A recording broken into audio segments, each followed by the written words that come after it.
ఇది ఎస్తేరు యొక్క గ్రంథ సారాంశము.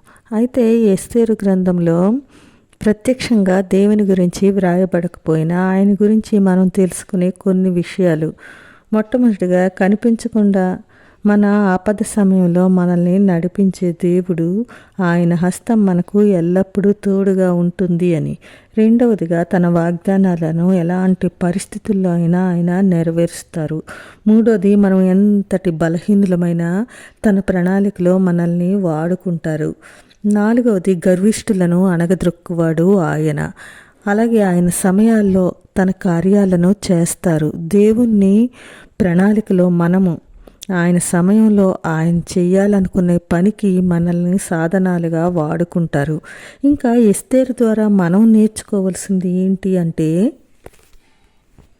ఆమె యొక్క జ్ఞానము, ధైర్యము, నిస్వార్థ ప్రవర్తన మనకి ఈ గ్రంథం ద్వారా తెలిసింది. మనం కూడా మనమే బలహీనలము, నాకేమీ చేత కాదు అని మనల్ని మనం తగ్గించుకోవాల్సిన అవసరం లేదు. ఎస్తేరులాగా ఆమె వాటిని ఎలా పొందుకుంది, దేవుని వైపు తను తాను ఎలా అప్పగించుకుంది అన్నది మనము గ్రహించాలి.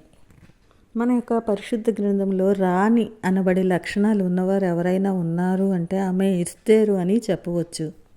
ఒక అమాయకురాలైన అనాథ బాలిక ఆమె రాణి అవ్వడానికి కారణాలు మనం చూసుకుంటే ఆమెకున్న ధైర్యం, ఇతరుల కోసము తన జీవితాన్ని పణంగా పెట్టాలి అంటే ఎంత ధైర్యం కావాలి. అలాంటి ధైర్యం మనం ఎస్తేరులో చూస్తాము. రాజు పిలవకుండా ఆయన ఎదుటకు వెళ్ళడము ఎంత ప్రమాదకరమో అయినా సరే ఆమె ధైర్యం వహించి ఆయన వద్దకు వెళ్ళింది. ఆమె పుట్టుకతోనే విలాసవంతమైన రాజకుటుంబంలో జన్మించలేదు.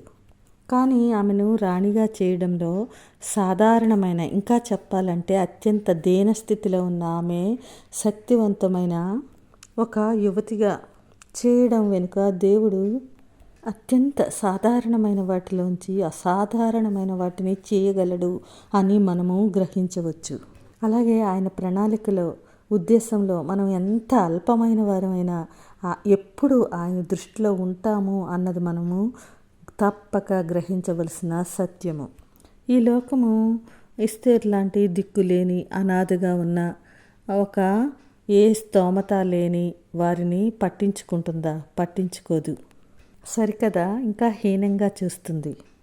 అందుకని మనం ఇంకా కృంగిపోవలసిన అవసరం లేదు. ఎందుకంటే దేవుడు తగిన సమయంలో మనల్ని హెచ్చిస్తాడు. ఆ విషయం మనం ఎస్తేరు ద్వారా తెలుసుకోవచ్చు.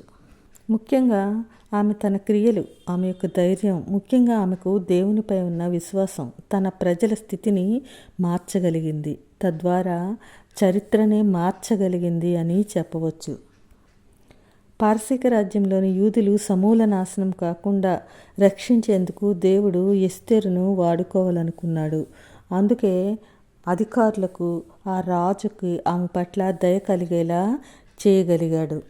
ఇంకా ఆమె ద్వారా ఇంకా ఎన్నో విషయాలు మనం తెలుసుకోవచ్చు.